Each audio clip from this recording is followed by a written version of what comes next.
सुप्रभात। आज हम पढ़ेंगे पाठ 19 सर्वनाम। यहाँ चित्र दिए गए हैं जो कि महत्वपूर्ण यानी विशेष पुरुषों के दिए गए हैं। अमिताभ बच्चन, शाहरुख खान, अक्षय कुमार या आप भी हो सकते हैं। आपका नाम, मेरा नाम। तो यहाँ नाम के स्थान पर जिस शब्द का प्रयोग किया गया है यानी ये तीनों मेरे मनपसंद अभिनेता हैं। तो यहाँ ये मैं क्रिकेट खेलता हूँ।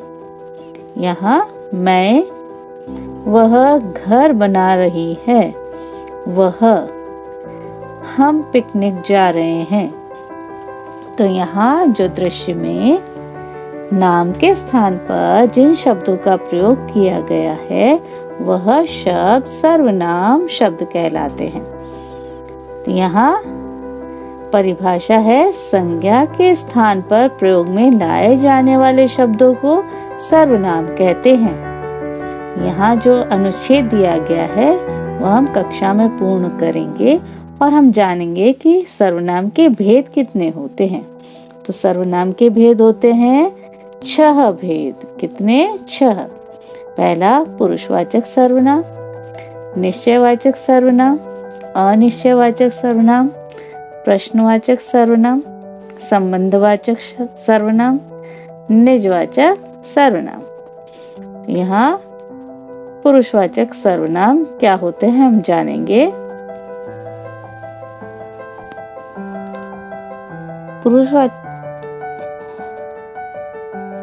पुरुषवाचक सर्वनाम वक्ता, श्रोता तथा अन्य के लिए जिन शब्दों का प्रयोग किया जाता है उन्हें हम पुरुषवाचक सर्वनाम कहते हैं। यहाँ यह दृश्य में दिखाया गया है कि किस तरह से ये तीनों बच्चे वार्तालाप कर रहे हैं। इस वार्तालाप में बोल रहे हैं, मैं तुम्हें इसके घर ले चलूंगी। यानी यहाँ मैं, तुम्हें और इसके। ठीक है, हम वहां पर मिलकर खेलेंगे। तो यहाँ पे जो हम कहा गया है तो यह पुरुषवाचक सर्वनाम के लिए प्रयुक्त किया गया है। मैं यानी हम वक्ता के लिए आया है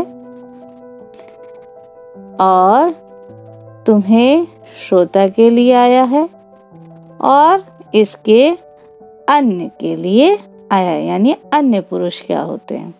तो यहाँ तीनों को हम जानेंगे कि पुरुषवाचक सर्वनाम के भेद क्या होते हैं और उनकी परिभाषाएं क्या हैं। तो यहाँ पुरुषवाचक सर्वनाम के भेद क्या हैं? उत्तम पुरुष, मध्यम पुरुष, अन्य पुरुष। इसके अंतर्गत इसके उदाहरण है, उत्तम पुरुष में मुझे, मैं, हम, हमारा। मध्यम में तुम, तुम्हारा, आप और आपका। अन्य पुरुष में वह, उसका, उनका और उनके। परिभाषा जानेंगे। उत्तम पुरुष क्या होते हैं? उत्तम पुरुष है वक्ता अर्थात बोलने वाला अपने लिए जिन सर्वनाम शब्दों का प्रयोग करता है उसे उत्तम पुरुष कहते हैं। यहाँ देखिए ये दृश्य दिया गया है। इस चित्र में बातें जो हो रही है उस आधार पर हम जानेंगे कि इसके उदाहरण क्या होते हैं। मैं ढूंढ ढूंढ कर परेशान होगी लेकिन मुझे कहानी की किताब नहीं मिली। परेशान मत हो, हम मिलकर ढूंढते हैं। तो यहाँ मैं, मुझे और हम यह उत्तम पुरुष के लिए आया यानी वक्ता के लिए प्रयोग हो रहा है जो बोल रहा है। अन्य उदाहरण दिए गए हैं। मैं कक्षा 7 में पढ़ता हूँ यानी मैं। मुझे हिंदी पढ़ना अच्छा लगता है यानी मुझे। मेरे पिताजी बहुत अच्छे हैं। हम विद्यालय में पढ़ते हैं। हमें पढ़ाई करनी है। हमें व्यायाम करना चाहिए। यहाँ पर यह सभी शब्द उत्तम पुरुष के लिए यानी वक्ता के लिए आए हैं। मध्यम पुरुष क्या होता है? मध्यम पुरुष होता है श्रोता या सुनने वाले के लिए जिन सर्वनाम शब्दों का प्रयोग किया जाता है उन्हें मध्यम पुरुष कहते हैं। जैसे मैं बोल रही हूँ और आप लोग सुन रहे हैं तो मैं तो उत्तम पुरुष हुई और आप हुए मध्यम पुरुष। यहाँ इस चित्र में जो वार्तालाप है उस आधार पर हम जानते हैं कि तुम इतनी देर से क्या कर रही थी। तो यहाँ तुम आपके जन्मदिन के लिए कार्ड बना रही थी। तो यहाँ आपके, अरे वाह, तुमने तो बहुत सुंदर कार्ड बनाया है। तुमने, आपने ही तो कार्ड बनाना सिखाया है। यहाँ आपने, तो यह सभी शब्द जो हैं वह श्रोता के लिए आए हैं। उदाहरण है, तुम्हारा विद्यालय कहाँ है? तुम्हें प्रतिदिन घूमने जाना चाहिए। तुम मन लगाकर पढ़ाई करो। तुमने गृह कार्य कर लिया। आप कहाँ जा रही हैं? आप कहाँ रहते हैं? यह सभी शब्द मध्यम पुरुष के अंतर्गत आते हैं। यहाँ अन्य पुरुष क्या होते हैं यह जानेंगे इस परिभाषा के द्वारा। वक्ता या श्रोता किसी अन्य व्यक्ति के लिए जिन सर्वनाम शब्दों का प्रयोग करता है उसे अन्य पुरुष कहते हैं। जैसे यानी इंगित किया जाता है किसी तीसरे के लिए, जिसको आप अंग्रेजी में पढ़ते हैं थर्ड पर्सन। ठीक है, तो यहाँ उस लड़की को बुला लो। क्यों? आज स्कूल में उसका पहला दिन है, इसलिए उसकी मदद करनी चाहिए। यहाँ तीसरी लड़की की बात की जा रही है, इसलिए उसकी मदद करनी चाहिए। हाँ, उसके लिए यहाँ सब कुछ नया है। तो यहाँ किसी अन्य के लिए बात की जा रही है और जिन सर्वनाम शब्दों का प्रयोग किया जा रहा है वह अन्य पुरुष के अंतर्गत आएगा। अन्य उदाहरण है, वह तुम्हें याद कर रहा है या करता है। उसे कई पुरस्कार मिल चुके हैं। वे विद्यार्थी गणित विषय को पसंद करते हैं। उन्हें सबका स्नेह मिला था। ये सभी शब्द अन्य पुरुष के अंतर्गत आएंगे। निश्चयवाचक। निश्चयवाचक सर्वनाम वे सर्वनाम शब्द जिनके द्वारा किसी निश्चित व्यक्ति या वस्तु की ओर संकेत किया जाता है उन्हें निश्चयवाचक सर्वनाम कहते हैं। निश्चय शब्द से ही हमें यह पता चल रहा है किसी बात की निश्चितता बताई जा रही है। यहाँ यह गुड़िया मेरी है, तो यह गुड़िया, इसको इंगित किया गया। वह तुम्हारी बॉल है, तो वह बॉल को इंगित किया गया, यानी उसकी तरफ संकेत किया गया। ये निश्चयवाचक सर्वनाम है। इसी ने यह पुरस्कार जीता है। ये ही हमारे अध्यापक है। वह मेरा भाई है और यह मेरा विद्यालय है। तो यहाँ पर जो भी ये शब्द दिए गए हैं यानी रंगीन शब्द, यह किस बात को बता रहे हैं? निश्चयवाचक सर्वनाम को बता रहे हैं। अनिश्चयवाचक, अनिश्चय क्या होगा? जिस बात में निश्चितता नहीं होती है, यानी कोई, कुछ, ऐसे शब्दों का प्रयोग किया जाता है। हम यहाँ पढ़ते हैं परिभाषा, वे सर्वनाम शब्द जो किसी निश्चित वस्तु या व्यक्ति का बोध नहीं कराते उन्हें अनिश्चयवाचक सर्वनाम कहते हैं। अब यहाँ बालक बोल रहा है, माँ दरवाजे पर कोई खड़ा है। देखो मेज के नीचे कुछ गिरा है। तो यह शब्द जो है वह क्या है? अनिश्चयवाचक सर्वनाम बता रहे हैं। अन्य उदाहरण में हम यह जानेंगे कि कैसे ये अनिश्चितता बता रहे हैं। पानी में कुछ गिर गया है। आपसे कोई मिलने आया है।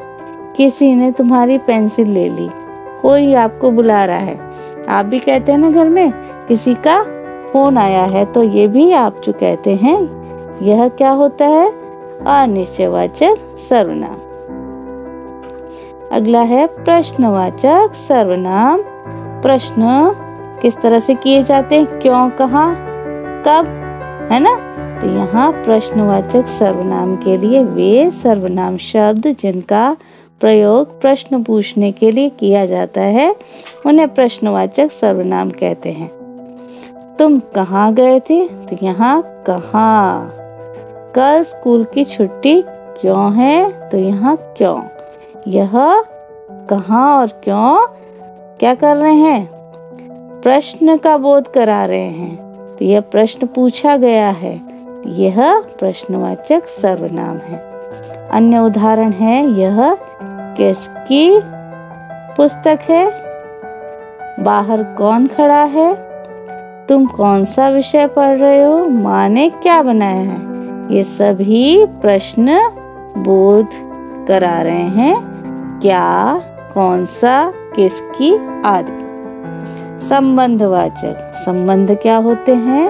यानी दूसरों से रिश्ता नाता जोड़ना। तो यहाँ सर्वनाम शब्द जो होते हैं वह वाक्य के अन्य शब्दों से संबंध बताते हैं। वे सर्वनाम शब्द जो वाक्य में आए, संबंध मतलब शब्द जो है उसका परस्पर संबंध बताते हैं, तो संबंधवाचक सर्वनाम कहलाते हैं। यहाँ इस दृश्य में जो गलती करेगा वो सजा पाएगा, ये बोला गया है। तो यहाँ जो और वो लड़का आज नहीं आया जो कल आया था, यानी वो और जो, यह एक दूसरे बात को यानी संबंधों को बता रहा है वाक्य में कि वो लड़का जो कल आया था। तो यहाँ पर इस बात का संबंध बताया गया है। अन्य उदाहरण है, जैसा करोगे वैसा भरोगे, जिसकी लाठी उसकी भैंस, जहाँ चाह वहाँ राह, जिसने पीली फ्रॉक पहनी है उसका जन्मदिन है। तो यहाँ ये शब्द जो बताए गए हैं यहाँ वाक्य में एक दूसरे का संबंध दर्शा रहे हैं, इसलिए यह संबंधवाचक सर्वनाम है। निजवाचक सर्वनाम, निजवाचक सर्वनाम निज होता है स्वयं के लिए। यहाँ स्वयं के लिए जिन सर्वनाम शब्दों का प्रयोग आ रहा है, यानी मैं नहीं होगा लेकिन स्वयं, खुद से, अपने आप आदि ऐसे शब्द जो होते हैं वे सर्वनाम शब्द निजवाचक सर्वनाम कहलाते हैं। परिभाषा हम जानेंगे, वे सर्वनाम शब्द जिनका प्रयोग कर्ता के साथ स्वयं के लिए किया जाता है उन्हें निजवाचक सर्वनाम कहते हैं। मैं खुद चित्र बना लूंगी, यहाँ खुद जो कहा गया है यह अपने लिए आया, निजवाचक सर्वनाम है। मैं स्वयं चला जाऊंगा, यह भी निजवाचक सर्वनाम का उदाहरण है। तो यहाँ ये शब्द निजवाचक सर्वनाम है जिनका प्रयोग अपने लिए हुआ है। मैं अपना काम स्वयं करूंगी, मैं अपने आप घर जाऊंगा, मैं खुद तैयार हो जाऊंगी। तो ये सभी शब्द अपने लिए आए हैं। अब यहाँ हम जानेंगे पुरुषवाचक सर्वनाम तथा निजवाचक सर्वनाम में अंतर क्या है। तो यहाँ पुरुषवाचक सर्वनाम जो होता है वह क्या होता है? पाठक के लिए आता है, अपने आप के लिए, है ना। यहाँ पे दिया गया है पाठक के लिए आएगा ना। आप शब्द का प्रयोग पुरुषवाचक सर्वनाम तथा निजवाचक सर्वनाम दोनों में होता है, लेकिन अंतर यहाँ जानने के लिए यह जानेंगे कि किस आधार पर पुरुषवाचक सर्वनाम है। जहाँ आप शब्द का प्रयोग श्रोता या पाठक के लिए होता है वहाँ वह मध्यम पुरुषवाचक सर्वनाम होता है। जहाँ आप शब्द का प्रयोग अपने लिए, और यानी हम जो कार्य करें अपने लिए के अर्थ में होता है, वहाँ निजवाचक सर्वनाम होता है। आप क्या कर रहे हैं, यहाँ पुरुषवाचक सर्वनाम हो। मैं अपने आप बाजार चला जाऊंगा, यह निजवाचक हो, अपने आप क्रिया, है ना। यहाँ यह अंतर जानने के लिए हम और उदाहरण भी जान सकते हैं, ठीक है। तो यहाँ यह पाठ को बड़े ध्यान से पढ़िएगा और नीचे जो सारणी दी गई है उस आधार पर हम पढ़ सकते हैं कि सर्वनाम शब्द क्या और किस तरह से वाक्य में उसका प्रयोग होता है।